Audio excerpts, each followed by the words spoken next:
prosecute a guilty police officer and have a great relationship with the good police officers that do the work. And what is your take on Liang? What's my take on Liang? That I agree that people who commit manslaughter should be held similarly accountable, and the same crime should be the same punishment. In relation to the... So Peter Liang, what is your take on the case, and should he have gone to jail? What I will say is this. I think it's critical to understand in your charging decisions, because I think if you have a responsibility as a prosecutor, when you're going to submit charges before a grand jury, you understand the ramifications. Now, at the end of the day, if the ramifications and if any other person would be held to jail time, then I would hold a similar standard, that any other person be held to jail time. But the key is, what are you charging someone, and why are you charging it? Because this becomes critical, because the DA has to be apolitical. And when you have an officer who discharges their weapon, the community really has a problem with prosecutors as a family and as law enforcement working together, investigating and handling those cases. That's why under my administration, I would request a special prosecutor. If the Attorney General decided to turn it down or did not take action, I would go before a judge to petition for a special prosecutor, because it is about the appearance of impropriety. The bottom line is this: whenever you investigate someone, you have to recuse yourself if you know them. And I think that the community at large has a real issue with prosecutors. So you would hand it over, you would not prosecute the case? In some, yes. Yes. So I think it's important to clarify that this was a tragedy, that this, what happened to Akai Gurley, we all wish it could be taken back, that it had never happened, that Officer Liang had not patrolled that stairwell with his finger on the trigger, and the pain that the Gurley family has gone through is unimaginable. To know that they lost their son and their nephew in such a way that was unnecessary. And why did you engage them in a sentencing recommendation conversation? Why did they have to learn it on the news? I'm going to get back to my point, but I'll address your point. You were the lead person and the lead person speaking to the family at that time. That is correct. So, and I had the mother on the phone from the military base in Florida waiting to talk to you and Mr. Thompson, and she didn't get an answer on that telephone call until they heard it on the news. Then why didn't you tell her? Then why didn't you tell her? But anyway, because I was forbidden to. It was a secret. That's not true. Let me just, in reference to what Ken was thinking, Ken understood that what happened here was a crime. What I've said in the past was that many people were willing to excuse what happened as simply as an accident because it was a ricochet. It was not a direct shot into Akai Gurley. It was a ricochet that was inadvertent, and by the testimony that we all heard in the courtroom, it was unclear that Peter Liang even knew that Akai Gurley was in that stairwell. But are you all saying that the jury got it wrong? Is that what you all are saying? No, I'm saying the jury got it right. That he was patrolling in a way that was unsafe, and that was the reason for the manslaughter charge. We also know that the judge reduced that manslaughter conviction to a criminally negligent homicide. So it was a difficult decision that Ken had to make. He did speak to many members. He prayed on it. He spoke to his pastor. He spoke to leaders. It was the most difficult decision that Ken made. But at the end of the day, he made the decision that why you have a district attorney in the first place, to make the difficult decisions. He did not believe that justice would be served by putting Peter Liang in prison. And when we talk about how other people have been treated, when we look back, and an officer had not been convicted in this city for over 10 years before that, that officer also did not get prison time. But that's not the point. The point is, we have many cases in the DA's office where someone is charged with manslaughter and they do not go to prison. Depends on the case. So it was a difficult decision, but it was a decision that Ken made after praying on it, and I do support his decision. Pat? Well, I used to handle those cases also in the special prosecutor's office, and they're very difficult cases to even get an indictment. And once you get an indictment, and as they did in this case, and you're given this climate, and you get a conviction, and then you don't seek a sentence, a jail sentence. We have a saying, the higher the grace, the higher the penalty. And we hold police officers just like we hold prosecutors in high esteem. And just like with a police officer that commits a crime, unfortunately, he has to be held to a higher standard because you're a police officer, you're a law enforcement official. As a prosecutor, I'm held to a higher standard, and I should be held to a higher standard. I can't just do anything. And so what happened here was not only a travesty of justice for the victim and for the victim's family, but for the nation. Brooklyn had an opportunity to be a model of justice, and they failed. And I don't want to hear about praying. I don't want to hear. All I want to hear is, are you a prosecutor or are you a politician? And quite frankly, I think Ken succumbed to the politician. Okay, thank you, Janine. Before we go to Juan Manuel Benitez, I want to remind you again of the lights. It's live TV, so when we're done, we're really done. If you keep the answers quick and crisp, we'll cover a lot more territory. Let's go. Thank you, Errol. In the last 6 years, 3 Brooklyn legislators have been sent to prison for corruption in cases brought up by federal prosecutors. Has the Brooklyn District Attorney's Office done enough to target political corruption? What will you do to make that a greater priority in the office, Ms. Hearn? That needs to be a greater priority in the office, and that's why I'm an independent person here in this campaign. I have support. I don't have support from any organization or group that would influence my decision making. So I'm having a financial crimes office, having a office that has thorough investigative ability, and having license to do that. If I need to work with my federal counterparts, I will work with my federal counterparts, but I will not rely on them, especially in a Trump administration, to rely on my counterparts to do the necessary work that it takes to ferret out political corruption and hold those politicians accountable. The public will never have confidence in a system if we don't hold those politicians accountable in Brooklyn on a daily basis as we see it. Mr. Fraser, do you think the office did enough in the last 6 years? Why did it take federal prosecutors to put Albany legislators from Brooklyn in jail? Politics, crude politics. The unique position that I'm in this race is that I'm the outsider. Nobody knew me in the Democratic Party. I was just an ADA. I'm doing my business, and then I'm a civil rights attorney.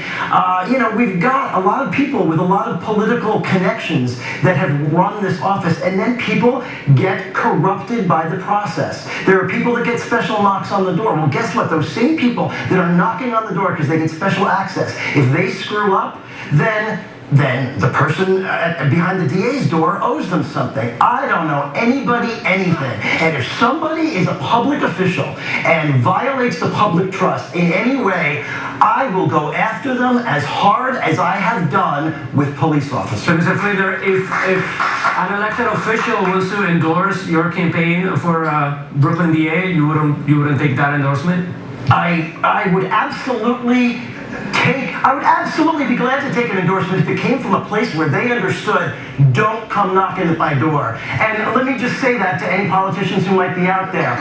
If I get in, I'd love your endorsement in 4 years, but don't expect anything from me because you're not going to get it, not if you've committed a crime. Mr. Gonzalez, do you think that you getting so many political endorsements from elected officials, do you think that is problematic when you are in charge of maybe prosecuting political corruption? I don't, and I'll tell you that I've spent my career outside of politics. Many of the people on this stage have been very involved in politics in their life. My first time ever walking into a political club was in April of this year when I went to explain why I was running for district attorney. I don't believe that I owe any politician anything. I agree with Mark that we need to do more in making sure that we ferret out corruption. It's one of the questions that when Citizen Union endorsed me, they said, can we do more? And I said, yes, we can do more. We will do more. And as many of these federal prosecutors are now leaving D.C. and jumping ship for DOJ, I intend to bring them in to give us the investigative skills that we need to continue doing that work. Ms. Kathleen? Well, first of all, the investigative skills have always been in the office. There are several attorneys there that I can think of who could have investigated corruption cases. But that being said, I'm a political outsider, and Ann is a district leader, and Alma works for the borough president, and Vincent Gentile was how many years were you a public official? And still is. So I think we're on the kind of the same end here, and I think that Eric has become a politician quickly. $1.7 million and all the endorsements in the world make you a politician. And so I think that, and that being said, I do think it makes it very difficult for people to go after the political leadership in this county. And I do think there's a lot of corruption in this county, and I think that it has to be ferreted out and investigated. Let me just respond to the politician thing. I've received endorsements from organizations that have committed themselves to reforming the criminal justice system, like Vocal New York, like Make the Road, organizations like National Organization of Women. This is not about being a politician, it's about having the support of all of Brooklyn. I'm running to be the district attorney for the entire borough and not playing any of these games. Mr. Gentile. Whether you're in politics or not, if you violate the public trust, you should be prosecuted, and you will be prosecuted in my office. That's the bottom line. Do you think that the current office has done a bad job at prosecuting political corruption? Yeah, if the skills and the staffing are not there, we need to put it there. I would have to investigate that when I become the DA, and we will put it there. And if we need to get more interaction with the federal prosecutors, we will do that. We will do that because people who violate the public trust do not deserve to be in office, and they deserve to be prosecuted. Mr. Moore, really quick. Mr. Moore, really quick. Thank you. So the bottom line is there has to be an equal standard of justice across the board. And so if you are a politician, if you are in law enforcement, if you are a prosecutor, the bottom line is that you're going to be held accountable. Now, the truth of the matter is, in political corruption cases, it's far easier to bring those cases by the feds because they have the tools in order to do it. Now, the state can, but we don't have the tools. So it's something that we would have to work with the legislature to equip local prosecutors that ability to bring forth these political corruption cases. Bottom line is that as a district attorney, you have to be apolitical. And we do have to question when you have so much financial support. We're not even talking about just endorsements from community groups that are going to hold you accountable, but it's the financial support and that of other elected officials across the board, because at the end of the day, there will be a time when someone will be knocking at your door because of what they've given you. And I just Really quickly, that when I was asked by the reform part of the Democratic Party a year ago to serve as district leader, it was to address the ability for voters to have access to the Board of Elections, especially in light of the purge here in Brooklyn. And the reason I said yes to my community and those reformers is because I was a lawyer. Very few people are lawyers to actually realize how difficult how important the issue of voter disenfranchisement is. And there's the laws that prevent voters from getting to the polls, but there's also the ability. Does it have ADA access? Is it available to people with disabilities? Is it close? Do people know where to vote? This is such a critical issue. We're here talking about an election, and so it's not a political thing. It's an access to the poll thing, and I'm proud of that reform request for me to serve my community. Thank you, Errol. Okay, thank you, Juan. I've got a question. This will very likely be our final question. We're not doing closing statements, so please, again, let's be crisp and clear. I'll start with you, Ms. Jameau. The current policy of the Kings County District Attorney's Office is not to ask for bail in misdemeanor cases, although it leaves a lot of room for discretion since prosecutors reportedly also use character, criminal history, and the type of offense as a criteria for the use of bail as well. Do you think that runs counter to the principle that bail should only be used to ensure a defendant appears for trial? And if so, what would you do when you encounter cases where there is questionable character, extensive criminal history, and heinous offenses? And we're talking about low-level crimes, so yes. Misdemeanors? Okay, so when you have low-level crimes and misdemeanors, first and foremost, I'm against cash bail. All right, that you can have a robust pre-trial supervision program to ensure that people will return to court. The bottom line is that we've got too many young people and too many people on Rikers Island who are awaiting trial or their cases to be adjudicated because of low-level crimes and because bail has been affixed. If you can't make bail, that means then there are two standards of justice for those who can make money and who have money and those who don't. And that's a problem. So I will not criminalize being poor. But most importantly, though, what you have to do is you have to remember the purpose of bail. Like you said, purpose of bail is to ensure people come back to court. The purpose of bail is not for you to sit in Rikers Island for 2 years waiting for a case to be adjudicated because you can't make bail. That's the bottom line. So I would enhance and I would build up a pre-trial supervision so we can get people out so they can await trial in these low-level cases. Okay. I've heard a lot of talk tonight about how bail should be reformed. Yes, so I agree with Amma on this issue that we should continuously make sure that our bail policies are the best that they can be, that our policing policies and our enforcement policies are continuously meeting the challenges of the day. However, in cases where people are arrested, we keep talking about misdemeanors, and I think most of the people on this stage have said that they would not ask for bail on misdemeanor cases. The problem with that is that the misdemeanor cases, there are assaults and there's domestic violence and crimes against children and sex crimes. The policing strategy and the law enforcement strategy that I'm practicing in my office is to focus in on the drivers of crime. And so when people come in on a low-level offense, we have to pay attention to those cases. We have to vigorously investigate them and prosecute them. That's why 2016 has become the safest year and why 2017 will be the safest year in the history of Brooklyn. We're down 33% in people who've been shot in this county. We're down over 20% in people who've been murdered in this county, and that matters. Okay. Others want to weigh in? Yes. Yeah, I think to address the disparities in people who can and can't pay bail, we need to change the bail laws so that the law will allow a judge to a risk assessment on whether or not someone will return or whether it's a threat to the community, and if not, then make an appropriate bail or no bail decision. And two, have the judge, require the judge to have financial information of the defendant before a bail decision is made. Those are two changes in the law that I think will result in a fair system, a system that will result probably in lower bail or no bail, but at the same time gives the prosecutor or the judge the opportunity and the discretion to award bail in the cases that Eric just mentioned, where there's some assault and there's some violence, where there's some other circumstances going on. Okay. Eric?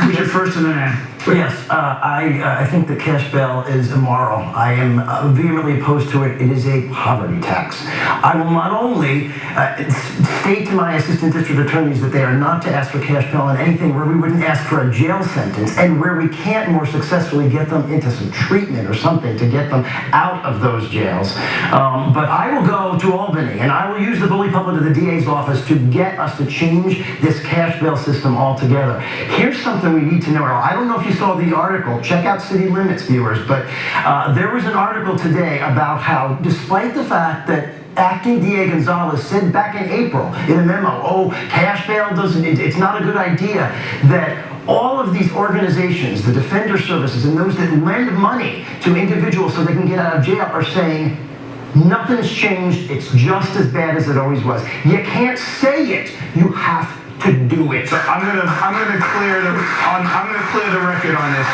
because we've been keeping track in the office now for the past 2 months on the number of cases where bail is set. The percentages 5% of the cases, bail is being set in criminal court. There are about 248 people currently in Rikers who are being held in Rikers pre-trial detention because of a misdemeanor case. And so that is out of nearly 40,000 people who've been put before the criminal courts. The policies work. I've already indicated, if you look at the citywide average, it's closer to 18 to 20%. We have 5% of Okay. No, that's not enough. I was in charge of alternative sentencing. I created the programs that work today. All this that they're talking about, the drug treatment, the mental health treatment, there's so much more that can be done. Just recently, a homeless person, they asked for $500 bail for stealing cheese. You know what we should do about that? There are so many opportunities for homeless people to get a Metro card, to be reminded to come back to court. That's how you get a person to come back to court and give them the food. So it's ridiculous to